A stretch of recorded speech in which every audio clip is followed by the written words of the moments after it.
जय हिंद। आज इस वीडियो में हम लोग कक्षा 10 विज्ञान के अध्याय 9 प्रकाश, परावर्तन तथा अपवर्तन के दूसरे भाग को शुरू करेंगे।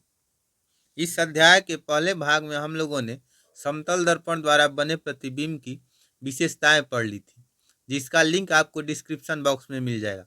साथ ही साथ इस चैप्टर के पूरे नोट्स का लिंक आपको डिस्क्रिप्शन में मिल जाएगा। आप लोग उसे डाउनलोड कर सकते हैं और उससे आगे पढ़ सकते हैं। तो देखिए, इस भाग का पहला जो टॉपिक है वह है गोलीय दर्पण। तो गोलीय दर्पण को हम लोग एक गेंद की माध्यम से समझेंगे। देखिए, गोलीय दर्पण क्या होता है? ऐसे दर्पण जिनका परावर्तक पृष्ठ गोलीय होता है, गोलीय दर्पण कहलाते हैं। यानी कि वैसा कोई भी दर्पण जिसका परावर्तक पृष्ठ गोलीय होता है उसको हम लोग गोलीय दर्पण कहते हैं। और जो गोलीय दर्पण होता है वह खोखले गोले का भाग होता है। जैसे देखिए, यह एक गेंद का भाग है कटा हुआ। तो जो गेंद होता है खोखला होता है, खोखला गोला होता है। अब देखिए, इस गेंद के अंदर वाले भाग को अगर हम लोग रंग से पेंट कर दें तो इसका बाहर वाला भाग होगा परावर्तक पृष्ठ बन जाएगा, और बाहर वाला भाग परावर्तक पृष्ठ बन जाएगा तो इसको हम लोग उत्तल दर्पण बोलेंगे। और इसके अलावा अगर हम लोग इसके बाहर वाले भाग को कलर कर दे, पेंट कर दें, तो इसका अंदर वाला जो भाग होगा परावर्तक पृष्ठ बन जाएगा। तो इस तरह से यह जो दर्पण बनेगा वह अवतल दर्पण होगा। तो देखिए, गोलीय दर्पण दो प्रकार का होता है। पहला होता है अवतल दर्पण। वह गोलीय दर्पण जिसका परावर्तक पृष्ठ अंदर की ओर वक्रित होता है अवतल दर्पण कहलाता है। यानी कि वैसा गोलीय दर्पण जिसका परावर्तक पृष्ठ अंदर की ओर धंसा हुआ, वक्रित हो।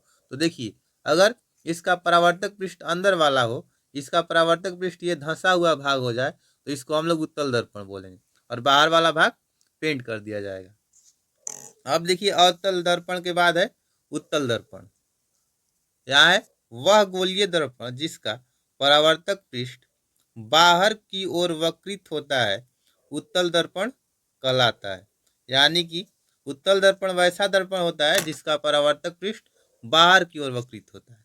तो देखिए, इसका बाहर वाला भाग अगर परावर्तक पृष्ठ बन जाए, अंदर वाले भाग को हम लोग पेंट कर देंगे, तो ये क्या हो जाएगा? उत्तल दर्पण हो जाएगा। देखिए, इसको हम लोग पेपर पर किस तरह से दर्शाते हैं। यहाँ जो बाहर वाला भाग जो है ये लाइनिंग किया गया है, इसका मतलब ये पेंट किया गया है। तो इसका अंदर वाला भाग जो है परावर्तक पृष्ठ है। तो अंदर वाला भाग, धंसा हुआ भाग परावर्तक पृष्ठ है, तो यह अवतल दर्पण है।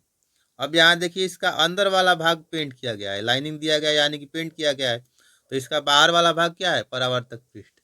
तो यह उत्तल दर्पण है। अब देखिए, अवतल दर्पण और उत्तल दर्पण का जो मध्य बिंदु होता है, उसका जो बीच वाला भाग होता है, उसको हम लोग ध्रुव बोलते हैं। इसको पी से दर्शाया जाता है।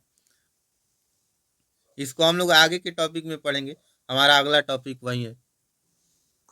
देखिए, हमारा अगला टॉपिक है गोलीय दर्पण से संबंधित कुछ पद। यानी कि गोलीय दर्पण में बहुत से पद होते हैं, उसका भाग होता है। जैसे उसका मुख्य फोकस होता है, वक्रता केंद्र होता है, वक्रता त्रिज्या होता है, ध्रुव होता है, द्वारक होता है। इन सबको हम लोग बारी बारी से पढ़ेंगे। तो देखिए, इसका पहला जो भाग है इसको इसमें ध्रुव। तो देखिए, ध्रुव क्या होता है? गोलीय दर्पण के परावर्तक पृष्ठ के केंद्र को दर्पण का ध्रुव कहते हैं। यानी कि गोलीय दर्पण का जो परावर्तक पृष्ठ होता है उसका जो केंद्र होता है। जैसे देखिए, यहाँ पर यह गोलीय दर्पण है और इसका परावर्तक पृष्ठ का केंद्र क्या है? ये वाला। इसी को हम लोग ध्रुव बोलेंगे। यह अवतल दर्पण है। अब देखिए, उत्तल दर्पण का जो केंद्र है परावर्तक पृष्ठ का, ये वाला बिंदु P, इसको हम लोग इसका ध्रुव बोलेंगे। अब देखिए, इसको हम लोग इस गेंद की माध्यम से समझते हैं। अगर यह अवतल दर्पण रहता तो इसका परावर्तक पृष्ठ अंदर वाला रहता, तो इसका जो केंद्र यहाँ होता, ये वाला होता इसका ध्रुव।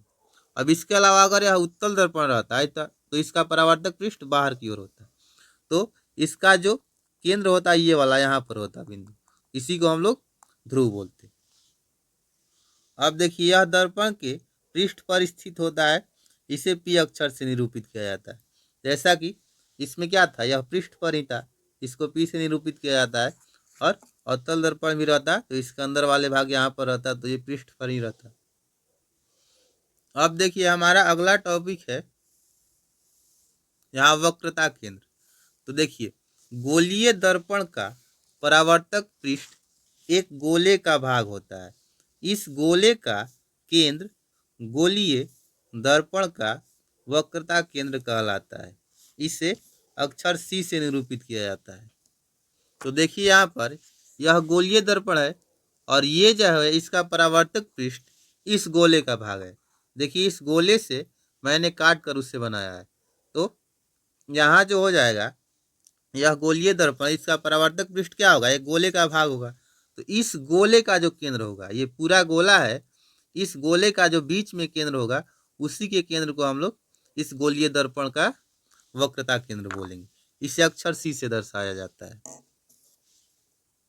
अब देखिए फिगर में यहाँ जो गोलीय दर्पण है इसका वक्रता केंद्र इसके सामने होगा, यहाँ पर अवतल दर्पण, और उत्तल दर्पण का जो वक्रता केंद्र होता है इसके पीछे होता है। अवतल दर्पण का वक्रता केंद्र इसके पीछे यहाँ पर होता है, इसे सी से दर्शाया जाता है। अब हमारा अगला टॉपिक है वक्रता त्रिज्या। तो देखिए गोलीय दर्पण का परावर्तक पृष्ठ जिस गोले का भाग होता है उसकी त्रिज्या दर्पण की वक्रता त्रिज्या कहलाती है। इसे अक्षर आर से निरूपित किया जाता है। यानी कि गोलीय दर्पण का परावर्तक पृष्ठ जिस गोले का भाग होता है उस गोले की त्रिज्या को हम लोग क्या बोलेंगे, वक्रता त्रिज्या। जैसे देखिए ये क्या है, ये गोला है और इस गोले की त्रिज्या को हम लोग बोलेंगे वक्रता त्रिज्या। इसे आर से निरूपित किया जाता है। अब देखिए यहाँ पर फिगर में यहाँ जो गोले का जो केंद्र है सी और यहाँ से इस दर्पण के ध्रुव के बीच की दूरी को पीसी को हम लोग वक्रता त्रिज्या बोलेंगे। अब इस उत्तल दर्पण में पी से सी की बीच की दूरी को, जो सी है इसका केंद्र है और पी जो है इसका ध्रुव है, इसी को हम लोग वक्रता त्रिज्या बोलेंगे। देखिए यहाँ आगे है ध्रुव से वक्रता केंद्र की बीच की दूरी यानी पीसी वक्रता त्रिज्या के बराबर होती है। आगे है मुख्य अक्ष। तो देखिए गोलीय दर्पण के ध्रुव तथा वक्रता त्रिज्या से गुजरने वाली सीधी रेखा को दर्पण का मुख्य अक्ष कहते हैं। यानी कि मुख्य अक्ष एक सीधी रेखा होती है जो गोलीय दर्पण के ध्रुव और वक्रता त्रिज्या से गुजरती है। जैसे देखिए यहाँ फिगर में अवतल दर्पण में यहाँ क्या है, देखिए गोलीय दर्पण का ध्रुव है और इसकी वक्रता त्रिज्या, यहाँ से एक सीधी रेखा गुजर रही है, तो यहीं पीसी जो रेखा होगी इसका मुख्य अक्ष होगा। इस तरह से उत्तल दर्पण में देखिए यहाँ गोलीय दर्पण का जो केंद्र है सी और इसका ध्रुव है पी, यहाँ से एक सीधी रेखा पीसी गुजर रही है, यह इसकी वक्रता त्रिज्या होगी। अब हमारा अगला टॉपिक है अवतल दर्पण का मुख्य फोकस। तो देखिए इसको हम लोग समझेंगे।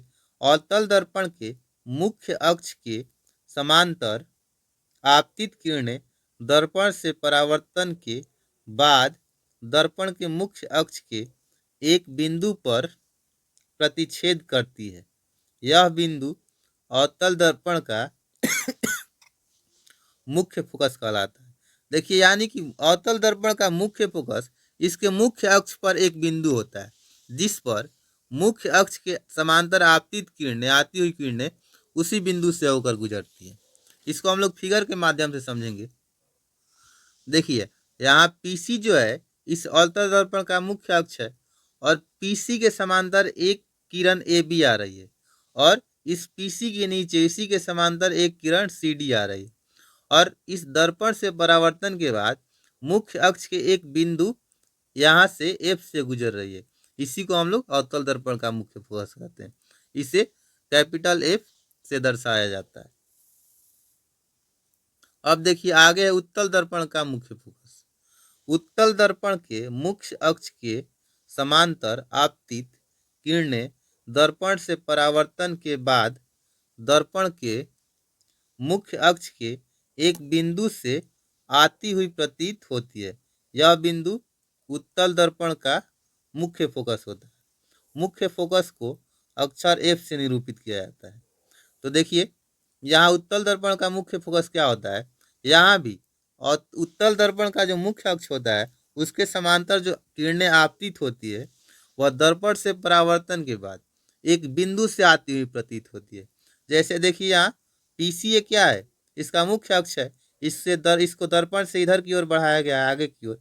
इसी के समांतर एक किरण ए बी आ रही है और परावर्तन के बाद यहाँ से गुजर रही है, तो लग रहा है कि बिंदु एफ से आती हुई प्रतीत हो रही है, बिंदु एफ से यहाँ से जाती हुई प्रतीत हो रही है।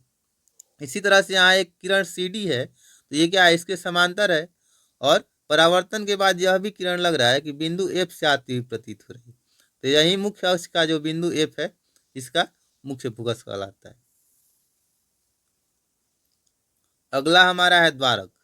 तो देखिए, गोलीय दर्पण के परावर्तक पृष्ठ की वृत्ताकार सीमा रेखा का व्यास गोलीय दर्पण का द्वारक कहलाता है।